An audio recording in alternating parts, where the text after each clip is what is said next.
비가 올 것 같아. 너는 소리내어 중얼거린다. 정말 비가 쏟아지면 어떡하지?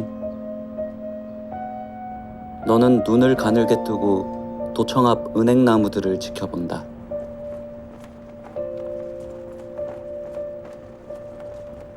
그 머시매를 따라갔다잉. 머시매 걸음은 빠르고 나는 늙었는디 아무리 걸어도 따라잡을 수 있어야지.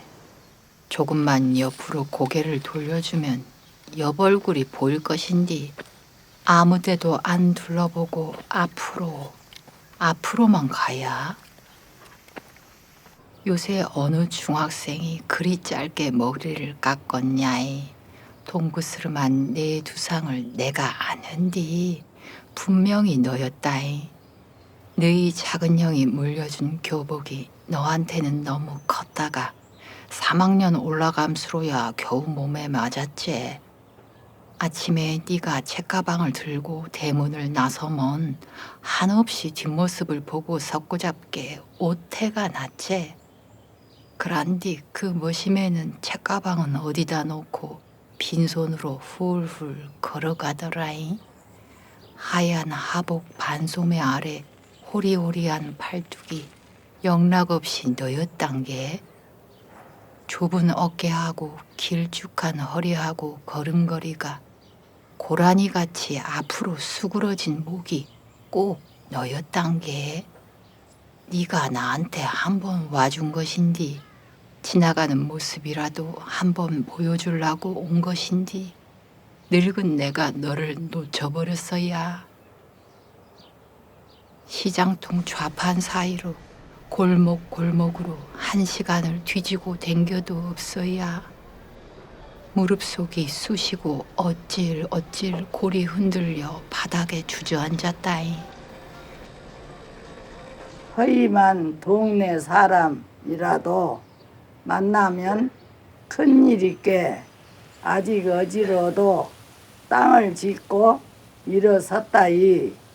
시장통까지 늘 따라갈 적이면 길인 줄로 돌았는디 돌아오는 길엔 바짝바짝 목이 타더라이.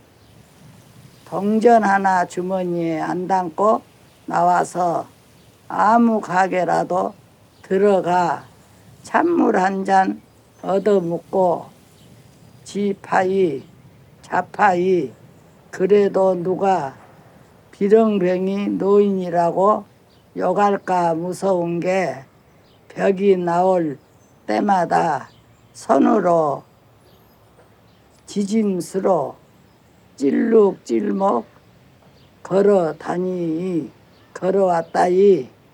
어찌렇게 먼지 날리는 공사판 옆을 입을 막고 깡 막고 기침 삼수로 지나왔다이. 갈 적에는 어째서 몰랐을까이. 그렇게 시끄러운 공사판이 있었던 것을 그렇게 무참하게 길바닥을 뜯어 쌓고 있었던 것을 지난 여름 큰 비에 비에 우리 집 앞 골목이 움푹 파여버렸어야. 지나댕기는 애기들 발이 자꾸 빠지고 유모차 바퀴도 들어가면 안 나온 게 영 위험하더라마는 결국 시에서 나온 사람들이 새로 아스팔트를 깔았다잉. 9월 초순 아직 더운 날에 고생하더라야. 펄펄 끓는 아스팔트를 수레에 실어와서 들이붓고 평평하게 고르고 다지고. 일꾼들이 사라진 저녁에 내가 한번 나가봤다잉. 못 들어가게 줄을 쳐놨길래 가장자리로만 가만 걸어봤다잉. 따뜻하더라야. 발목으로 종아리로 시큰시큰한 무릎 속으로 따뜻한 것이 한없이 들어오더라야. 다음날 아침엔 아스팔트가 말랐는가 줄을 걷어갔길래 살살 그 위로도 걸어봤다잉. 가장자리로 걸을 때보다 더 따뜻하더라야. 그래서 점심에도 저녁에도 그 다음날 아침에도 그 위를 걸었다잉. 서울서 다니러 온 너희 큰형수가 놀람스러워 묻더라잉. 어머니, 가만히 있어도 더운데 왜 아스팔트 위를 걸어 다니세요? 몸이 추워서 그러제. 여기가 얼마나 따뜻한지 아냐? 삭신이 따뜻해야. 어머니 요즘 조금 이상하시네. 몇 해 전부터 틈만 나면 같이 살자고 했었는 너희 큰형이 고개를 흔들더라잉. 어딘가 달라지셨어. 꼬박 사흘 그렇게 열기가 남았었는데 결국 아스팔트가 식어버렸다잉. 섭섭할 일도 아닌데 섭섭했어야. 아까 점심 먹고도 한참 그 위에 서서 기다렸다잉. 식어버렸다 해도 거기가 조금은 더 따뜻한 게. 그러고 지켜서 있다 보면 지난번같이 네가 훌훌 지나갈지도 모른 게. 알 수 없다잉. 그날은 왜 내가 이름 한 자리 못 불러봤는지. 입술이 달라붙은 사람 멘치로 쌕쌕 숨만 몰아쉼수로 뒤를 밟았는지. 이번에 내가 이름을 부르면 얼른 돌아봐라잉. 대답 한 자리 안 해도 좋은 게 가만히 돌아봐라잉.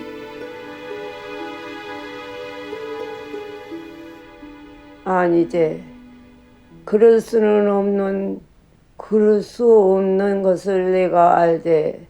내 손으로 너를 묻은 게 하늘색 체육복에다 교름복 입도리를 입고 있던 너를 하얀 하보가 있었으이다. 아래 까만 동복으로 갈아입힌 게 혁띠도 단정하게 매주고 깨끗한 회색 양발도 신겼는 게. 베니어판으로 짠 관에다 너를 넣고 청소차에 싣고 갈 적에 너를 지키려고 내가 앞자리에 다 쓴 게. 청소차가 어디로 가는 줄도 모르고 내가 있는 뒤쪽만 뚫어져라고 지켜보고 있었은 게.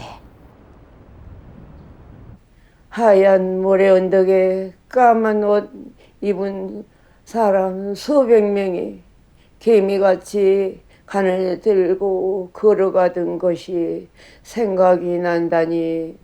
너희 형들이 입을 꽉물고 울고 있던 것도 아슴아슴 떠오른다니.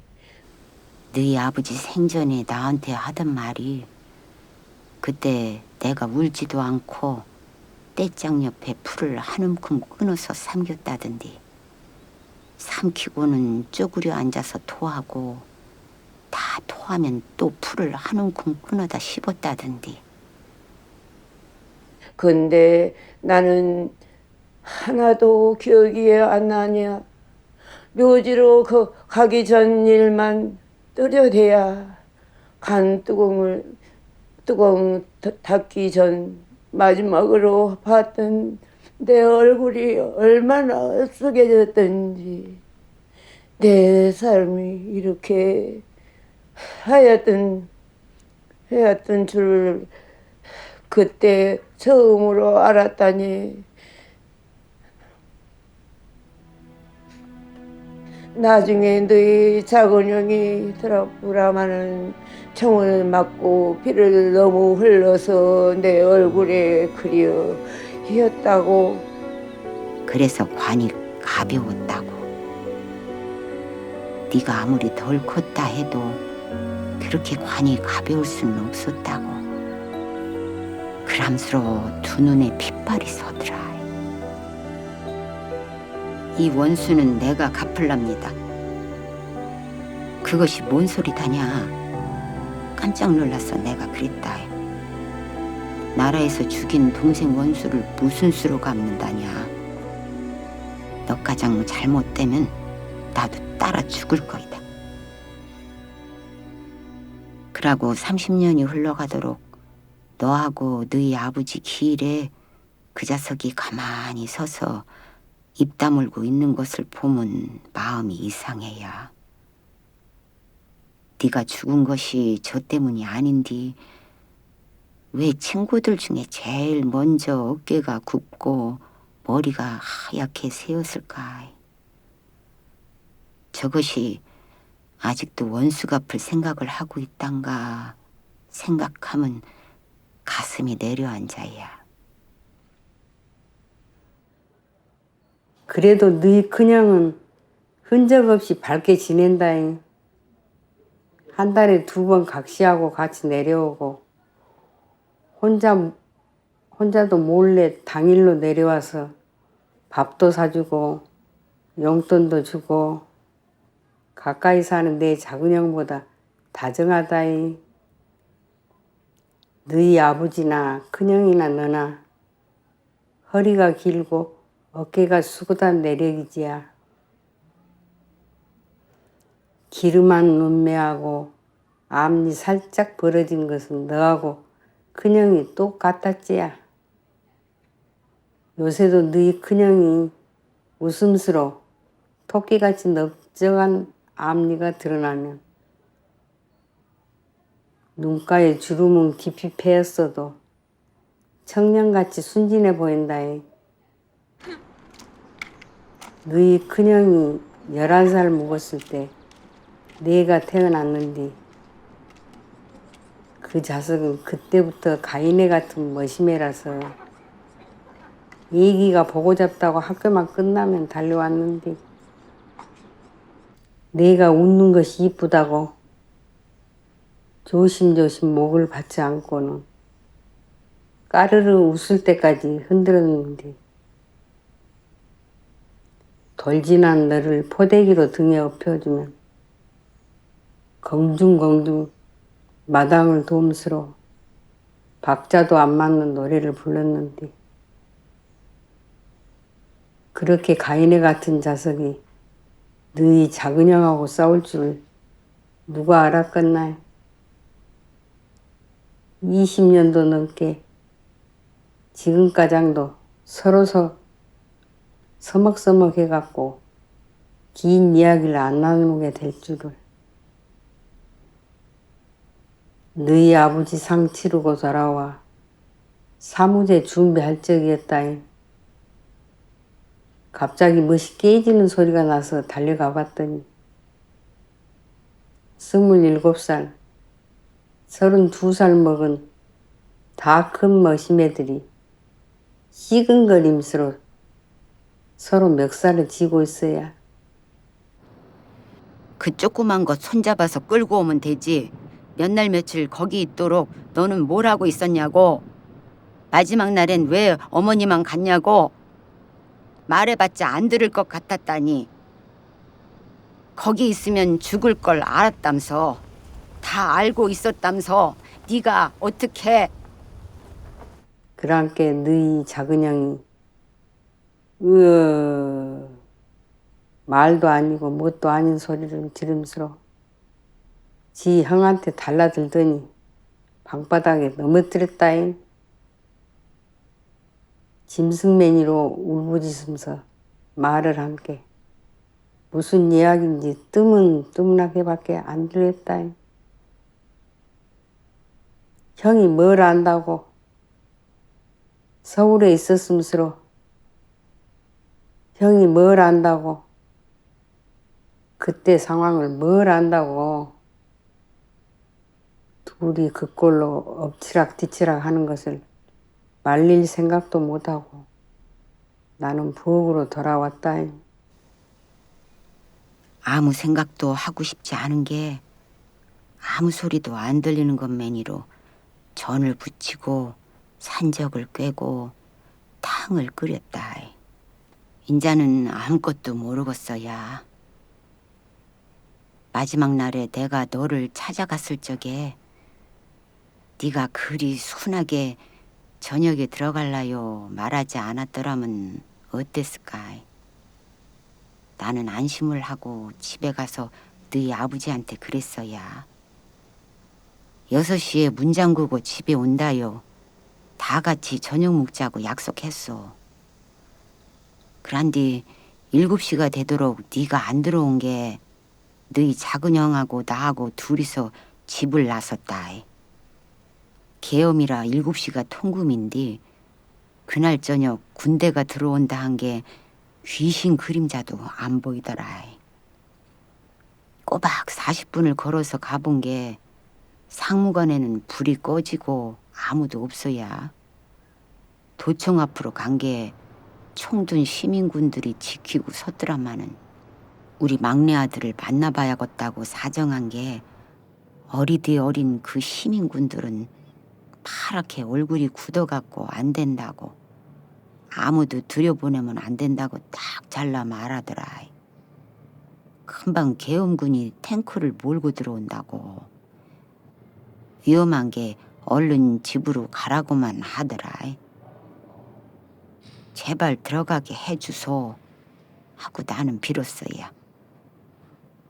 우리 막내라도 불러라도 주소, 잠깐 나와보라고 해주소. 보다 못한 너희 작은 형이 직접 들어가서 동생을 찾겠다고 한 게 시민군 하나가 그러더라. 지금 들어가면 못 나옵니다. 저 안에는 죽을 각오가 된 사람들만 남았습니다. 너희 작은 형이 알겠다고 일단 들어가게만 해달라고 언성을 높일 적에 내가 말을 막았다. 그 아그가 기회를 봐서 제 발로 나오려는 것이오.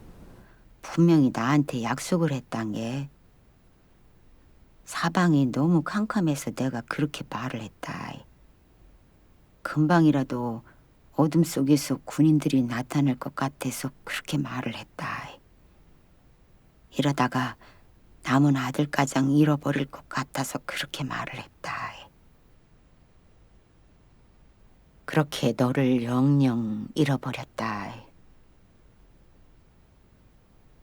내 손으로 너희 작은 형 팔을 끌고 내 발로 돌아서서 집으로 갔다. 모두 다 죽어버린 것맹이로 캄캄한 거리를 40분을 둘이 울면서 걸어 돌아갔다. 인자 나는 아무것도 알 수 없어야. 겁이 나서 얼굴이 파랗게 굳어있던 시민군들, 그 어리디 어리던 그 자석들도 죽었을까. 그리 허망하게 죽을 것을 왜 끝가장 나를 안 들여보내줬을까.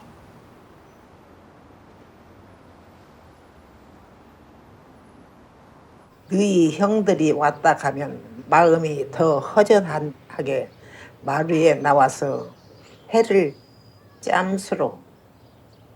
참수로 하루를 보낸다니. 담 넘어 남쪽으로 채석장이 붙어 있을 적엔 시끄럽긴 했어도 볕이 잘 들었는디 3층 건물이 들어선 게 11시는 되어야 해가 바짝 들어야. 이 집을 사기 전에는 그 채석장 뒤쪽 골목에서 오래 살았지. 바람도 잘 안 통하는 손방만한 한 스레이트 집이라서 채석장 일꾼들이 안 나오는 일요일을 너희 형제들은 좋아했지. 커다란 돌 사이로 뒤로 댕김스로 숨바꼭질도 하고 술래잡기도 했지. 무궁화꽃이 피었습니다. 채석장 끝에서 소리 지르면 마당까지 들렸지. 그렇게 시끄럽던 머시매들이 머리가 굵어지므로 언제 그랬는가 싶게 조용해지더라이. 너희 형들이 서울 살러 갈 적에서 형편이 나아져서 이 집으로 옮겨 왔지. 평상 하나 놓으면 꽉 차는 마당이 속 답답했었는데 장미넝쿨 우거진 화단가장 있는 집을 얻은 것이 얼마나 좋았던지. 너희 작은 형 공부하라고 너하고 따로 방 한 칸씩을 주고 사글세라도 벌어 살림에 보태제 싶어서 문간체에다 사람을 들였지. 뒷일이 그렇게 될 줄을 누가 알았길래. 누가 가만있어 어디냐 알았겠냐. 콩알맹이로 조그만 그 남매가 들어온 게 위에 형제들하고 나이가 뚝 떨어진 너한테 식구가 생긴 것이 보기 좋았다이. 둘이 교복을 입고 나란히 학교 가는 것이 든든했다이. 노는 날에 마당에서 배드민턴을 칠 적에 채석장으로 공이 넘어가면 서로 주워 오라고 가위바위보를 함수로 웃어쌌던 소리가 듣기 좋았다이. 그 남매는 어디로 사라졌을까이. 그 집 아버지가 내려와갖고 실성한 사람 맨치로 쏘댕길 적에 내 저지가 기가 막힌 게 위로 한 자리 제대로 못 해줬어야. 그 사람은 하던 일을 작파하고 문간채 방에서 1년을 지냄수로 미친 사람 맨치로 관청을 드나들었다이. 암매장 장소가 발견됐다고만 하면, 어디 저수지에서 시체가 떠올랐다고만 하면 새벽이고 밤이고 달려갔다이.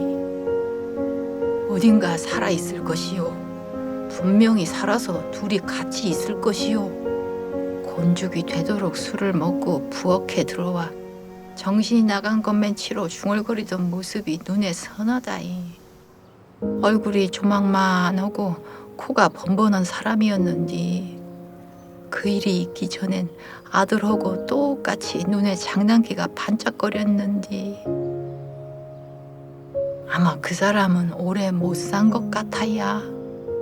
신묘역으로 이장할 적에 실종자들도 가묘를 썼는디 너희 작은 형이 일부러 댕김서 찾아봤는디 그 집 남매 이름은 없었다고 한 게, 그 사람이 살았더라면 왜 가묘를 쓰러 안 왔겠냐이. 가끔은 말이다이. 내가 뭐던다고 문간채에다 사람을 들였을까 생각한다이. 그까지 사글세 몇 푼 바꿨다고. 정대가 이 집으로 안 들어왔으면 네가 정대 찾는다고 그리 애를 쓰지 않았을 것인디. 그러다가 너희 둘이 배드민턴 침수로 웃던 소리가 생각나면 죄받제. 죄봐도 그람수로 고개를 흔들어야. 그러제 내가 그 불쌍한 남매를 원망하면 큰 죄를 받제. 며칠 전에는 해질녘에 까무르키 그 집 처녀 얼굴이 떠오르더라이. 참 고왔는디 고운 사람이 없어져 버렸어야. 생각함수로 어둑어둑한 마당을 보고 있었다이. 그 고운 처녀가 우리 집에 들어와서 빨래 바구니를 보듬고 물이 뚝뚝 떨어지는 운동화하고 칫솔을 들고 저 마당을 왔다 갔다 하던 일이 무슨 전생의 꿈 같아야. 목숨이 새 심줄 같아서 너를 잃고도 밥이 먹어졌지. 정대네 아버지까지 떠나 괴괴한 문간채는 밖에서 자물쇠를 채워버리고 꾸역꾸역 가게에 나가 장사를 했지.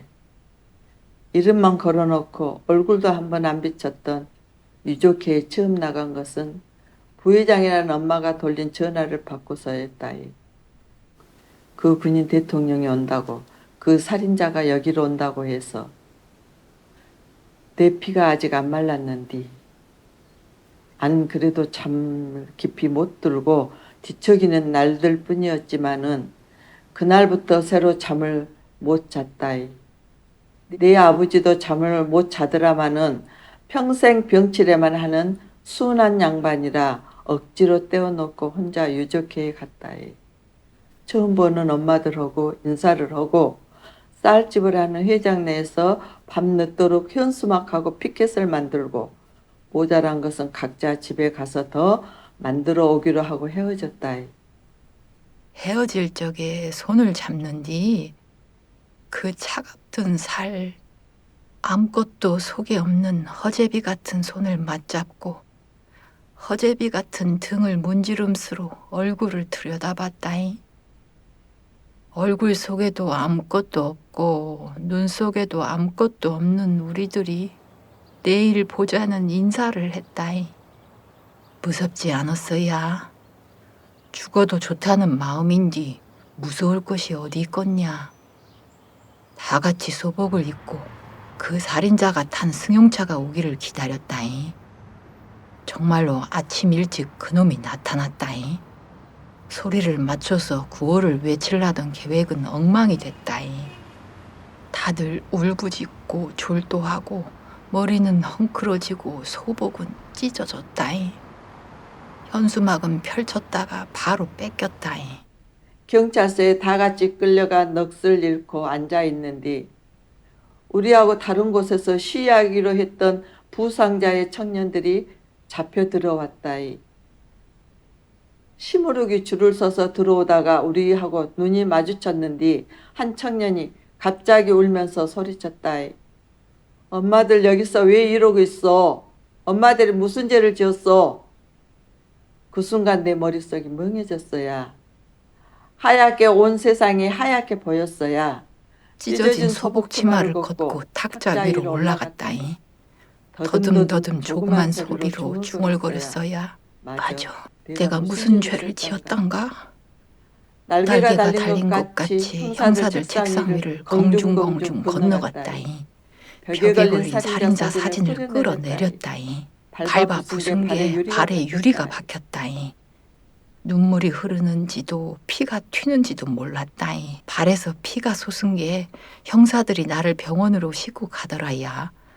너희 아버지가 연락받고 응급실로 왔어야. 의사하고 간호사가 내 발바닥을 갈라서 유리 조각을 뽑고 붕대를 감는 뒤 내가 너희 아버지한테 부탁했다이. 집에 좀 댕겨오소. 어젯밤에 만들어 놓고 안 가져온 현수막 하나가 농 속에 있어. 그날 해질녘에 너희 아버지 어깨를 짚고 절름절름 옥상에 올라갔다이. 난간에 기대서서 현수막을 길게 내리고 소리 질렀다이. 내 아들을 살려내라. 살인마 전두환을 찢어 죽이자. 정수리까지 피가 뜨거워지게 소리 질렀다이. 경찰들이 비상계단으로 올라올 때까지 나를 들쳐매고서 입원실 침대에 던져놓을 때까지 그렇게 소리 질렀다이. 다음에도 그 다음에도 그렇게 만나 싸웠다이. 헤어질 적마다 엄마들끼리 서로 손을 잡고 어깨를 쓸고 눈을 들여다봄수로 다시 보자고 약속을 했다이. 없는 살림에 출염을 해서 전세 버스를 맞추고 서울 집회에도 올라갔다이. 한 번은 모진 놈들이 우리 버스 안에 사과탄을 던져 넣어서 한 엄마가 숨을 못 쉬고 쓰러졌어야. 모두 다 잡혀 정경차에 실려갔을 적에 그놈들은 한적한 국도변에 한 사람 떨어뜨려 놓고 한참 가다 또 한 사람 떨어뜨려 놓고 그렇게 우리를 다 흩어놨어야. 나는 지리도 모르는 갓길을 따라 걷고 또 걸었다이. 다시 우리들이 모여서 서로 등을 문지를 때까지, 추위에 펄해진 입술들을 들여다볼 때까지. 그렇게 끝까지 같이 하기로 했는디 이듬해 너희 아버지가 병을 얻어 약속을 못 지켰어야. 겨울에 임종할 땐 야속했다이. 이 지옥에 나만 남겨놓고 가는 것이. 하지만 죽은 다음의 세상을 나는 모른 게 거기서도 만나고 헤어지는지 얼굴이 있고 목소리가 있는지 반갑고 서러운 마음이 있는지 모른 게 너희 아버지 이런 것을 가엾어해야 하는지 부러워해야 하는지 어떻게 내가 알았겠냐.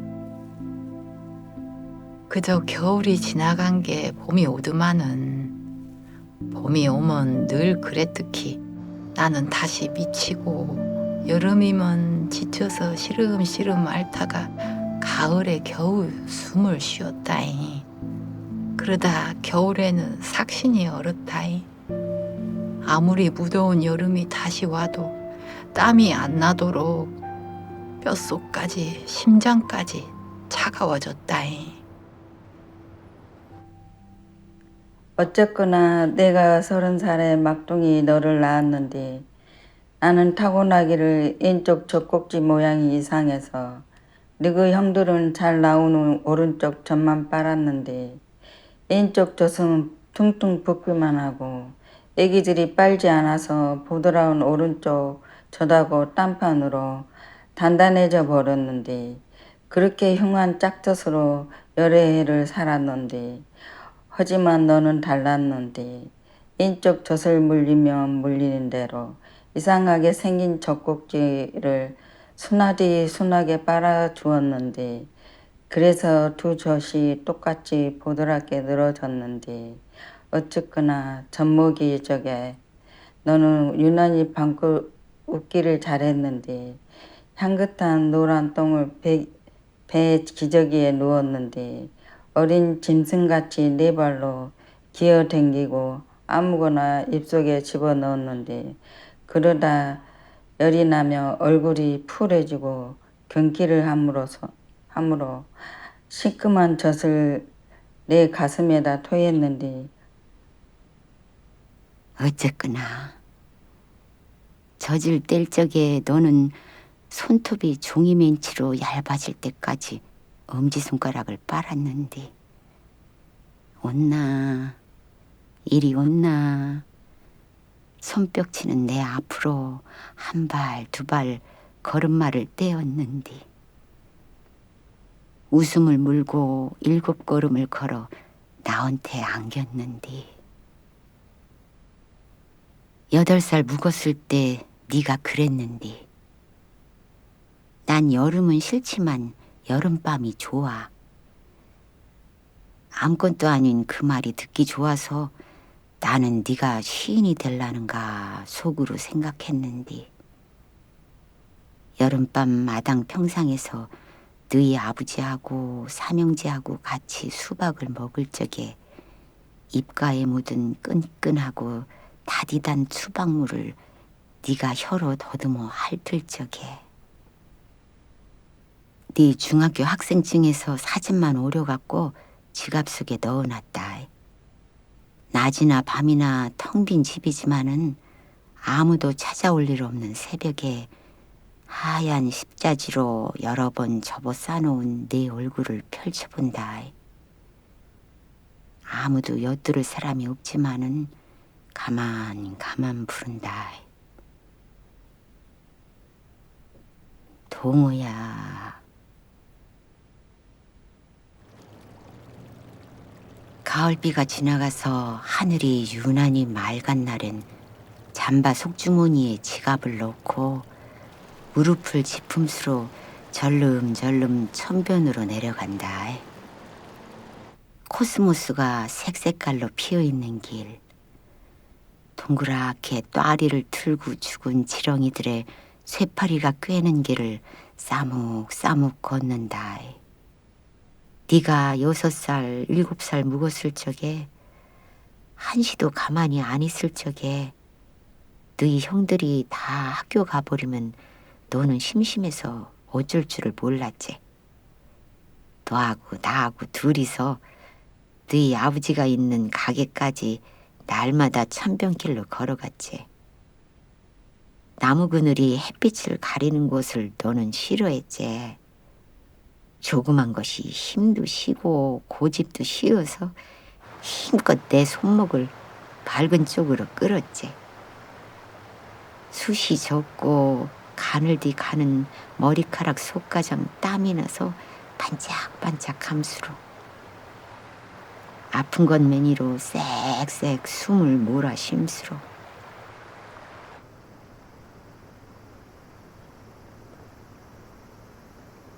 엄마, 저쪽으로 가. 기왕이면 햇빛 있는 데로.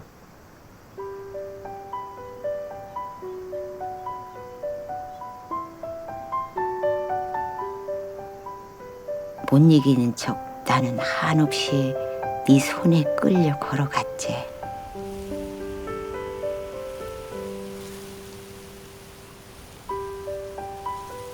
엄마,